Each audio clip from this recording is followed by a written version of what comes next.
За состојбите во македонското текстилство виновна е државата, тврдат газдите на фабриките во Каменица во која работниците штрајкуваа. Според нив, текстилството се соочува со многу проблеми и предизвици, од типот на откажување на нарачки, намалување на цена или повлекување на странски партнери, а наместо нив помош од државата добиваат така наречени странски инвеститори. Со жалење можеме да констатираме дека за нас како работодавец е повеќе од јасно дека условите за работа во текстилната индустрија воопшто се лоши и несоодветни, дека работниците земаат неадекватни примања, дека условите за работа се тешки.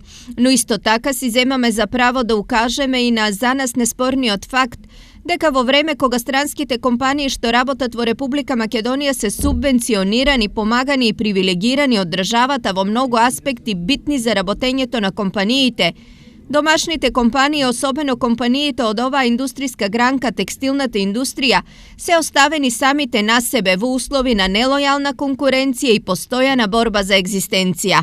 Во однос на обвинувањето на работниците, кои 2 дена штрајкуваа незадоволни од тоа што работеле и по 11 часа за плата од 6.000 денари, газдите со следново образложение.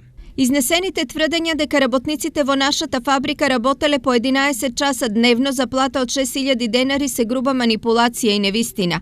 Иако заволјена вистината е точно дека за месец август 2016 година ние како работодавеци бевме приморани да извршиме намалување на платите на нашите вработени, а тоа со цел како би успеале да ја одржиме во живот нашата фабрика поради континуираното повеќемесечно работење со загуби.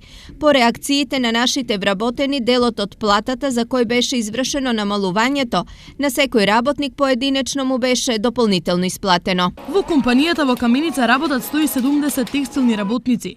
Тие 2 дена штрајкуваа барајќи повисоки плати и регуларно работно време.